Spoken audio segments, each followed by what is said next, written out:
Welcome in, guys. Adam here with Alesis Drums, and today we'll be covering everything you need to know about setting up the Nitro Pro e-kit. First up, let's quickly discuss all of the components that are included with your Nitro Pro. I highly recommend getting everything unboxed and organized before we get started. Doing so will make it much easier to keep up with this video as we go along. First, grab all of your black bars and clamps and keep those in one place. When assembled, these will create our drum rack, which is essentially the skeleton of the entire drum set. Also, make sure to find your 4 included L rods, which look like this, and set those aside with all of the other drum rack components. Next, we have our 4 drum pads, including one 10-inch snare drum and our 3 matching 8-inch toms. Set these aside along with our 3 black cymbal pads. Here we have the Nitro Pro drum module, also known as the brain. We're going to talk much more in depth about this module in other videos, but for now, set this aside along with your wiring harness, your power adapter, and your Velcro ties. And finally, you should have 2 foot pedals, one for the hi-hat and the other for the bass drum. Set these aside along with your mesh kick tower. And lucky for us, we can assemble the entire Nitro Pro with only one tool, a drum key. Alesis has put one in the box for you, but we all know you're going to lose that drum key before this video is over. So grab a spare drum key if you have one lying around and keep that handy.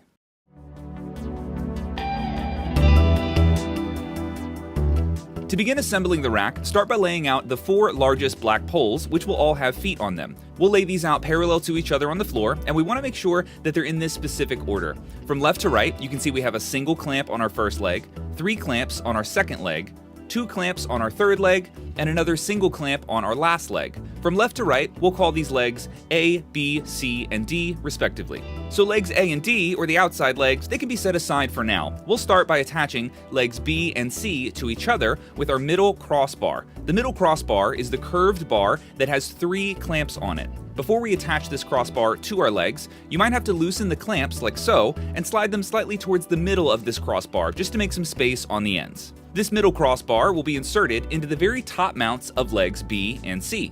Now, to install a crossbar, just rotate that bar until the grooves are aligned with the mounts on the tops of legs B and C, and make sure that that crossbar is seated as deeply as you can get it inside of the mounts.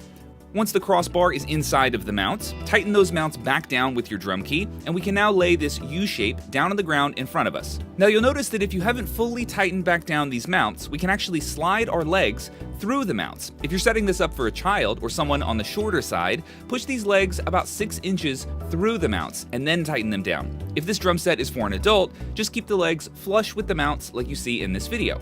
When these mounts are in the right position and the crossbar is still sitting deeply inside of the mounts, tighten everything back down with your drum key.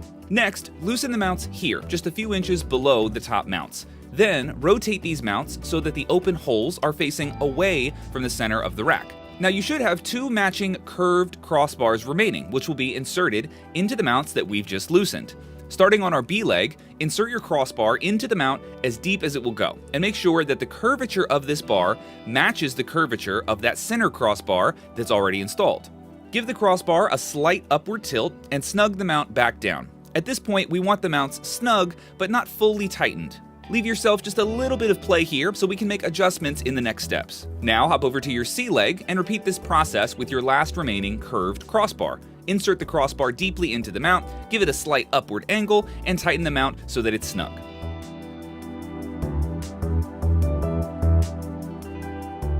Now, with your A and D legs hopefully still nearby, go ahead and stand this structure upright. Now we can insert the ends of our crossbars into the mounts on legs A and D. This will allow our structure to stand up on its own, though admittedly, it's going to be a little loosey-goosey until we can get everything tightened down, so be cautious here. At this stage, carefully make your rounds and tighten down each mount with your drum key, remembering to double check that each crossbar is still seated deeply into its mount. It's also worth noting that while your crossbars may be at different heights from one another, they still need to be level against the ground for maximum stability. Now, you probably noticed that we still have one open mount on our B leg. Go ahead and loosen this mount and slide it up as high as it will go on the B leg. Now, grab this shorter, straight black bar with a single clamp on it. Take the open end of this bar and insert it into that open mount on the B leg. Rotate the bar so that it's pointed slightly towards the inside of our rack, and make sure to tighten this one down very well with the drum key, as it will be supporting a little bit of extra weight from our 10-inch snare drum. And now, the main skeleton of our rack is complete. Beautiful.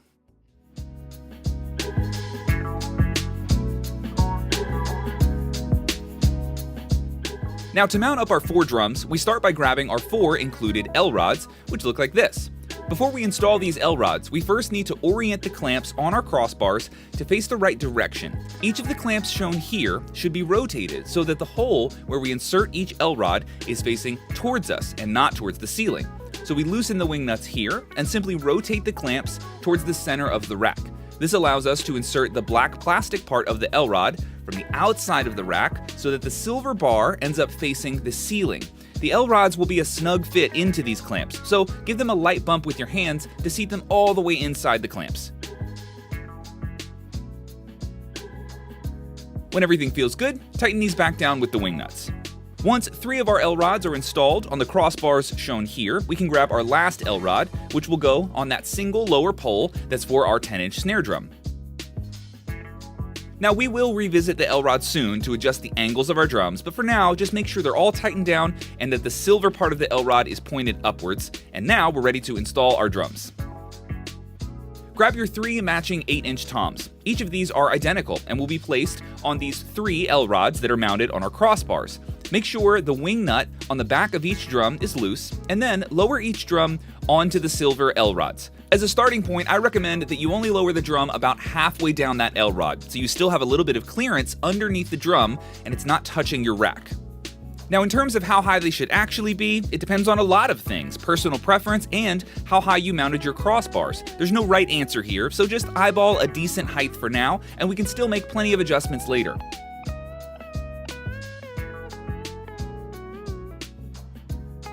If you run into a crowding issue with your rack toms, you can loosen the clamps on your crossbar and slide the drums left or right to make some space. For these rack toms, aim for no more than a 1-inch gap between the rims of the drums.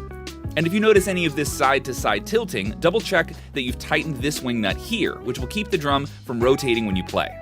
Now let's repeat this process one more time for the 10-inch snare drum. Remember that the snare sits on our lower dedicated bar with our last remaining L-rod. The snare should be kept level with your floor tom or the drum mounted farthest to the right. Now we can always fine-tune our drum's positions later, but for our snare drum specifically, it's recommended that you keep the drum floating over top of this black bar instead of off to the side of the black bar. Remember, the snare is not only our heaviest drum, but it's also the one that we play the hardest, so it will be much more stable if it's sitting over top of the black bar, as you can see here. Once you've double-checked that every component we've touched during drum installation is now tight and secure, we can move on to mounting our cymbals.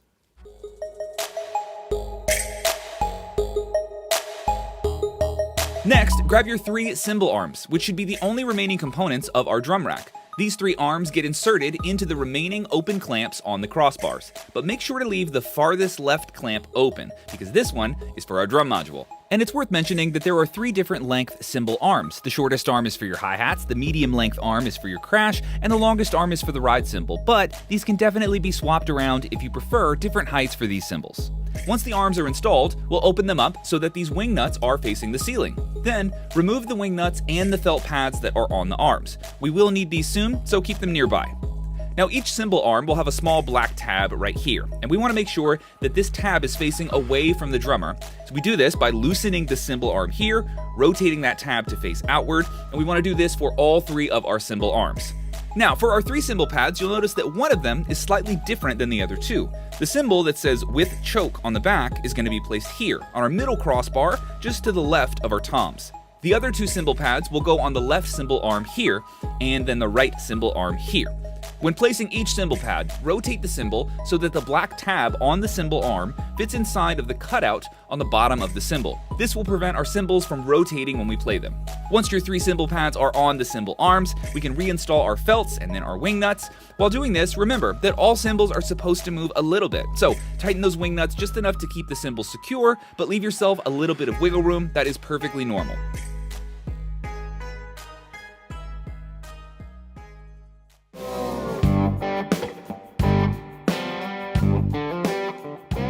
Okay, so our rack is sturdy, our drums and cymbals are mounted to the rack, and now it is time for the floor components. Now your kick tower is going to sit right underneath your middle crossbar, but it's the kick pedal itself that requires a little bit of quick assembly. To get your pedal set up, we only need to do 3 things. First, grab these silver bars on the underside of the pedal, squeeze them together, and then just slide the ends of these silver bars into the holes of your pedal like so, and release.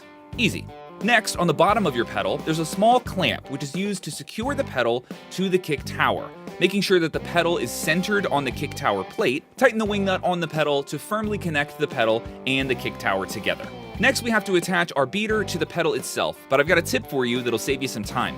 First, grab your included drum key, keep it nearby. Now we'll insert the beater into the hole of the pedal that sits just to the right of the chain, with only about a ½ inch, maybe even a ¼ inch passing through to the other side. Then lift this beater upwards towards the pad of the kick tower. Here, adjust the beater to ensure that the black plastic is what touches the mesh pad, and hold the beater in this position centered on the mesh pad.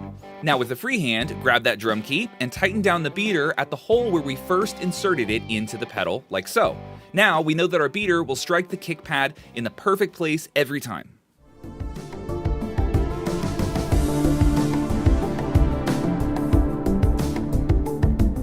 Now for the brains of the operation. The Nitro Max module is installed on the far left crossbar in our last open clamp. Take a moment to make sure that the module is comfortably facing you when you play, and then tighten it into place. Next, grab your cable snake, also called a wiring loom or a wiring harness. We'll plug this connector directly into the back of our module, but make sure to tighten it down with these 2 included screws, which can be found in the same bag as your included drum key. And now we are ready to run our wires. So you'll have this big bundle of cables hanging off of the back of your module at this point, but don't get overwhelmed because each one of these cables is clearly labeled, and we're just going to plug them in one at a time to the corresponding pieces of the drum set. Now drummers have different preferences for how they like to run their cables here, but my advice is to simply work from the left side of the drum set to the right side and keep the cables as neat as possible as you go using the included Velcro cable ties. Each cable is color-coded and labeled for your convenience.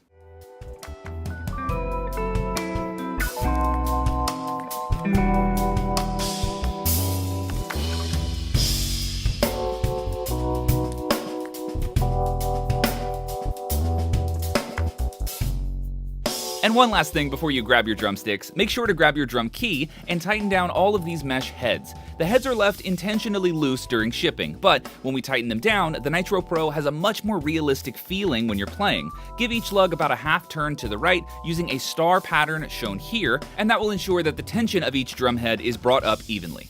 And that's it. Thanks so much for watching this setup tutorial, guys. Adam here with Alesis Drums, and I will see you in the next one.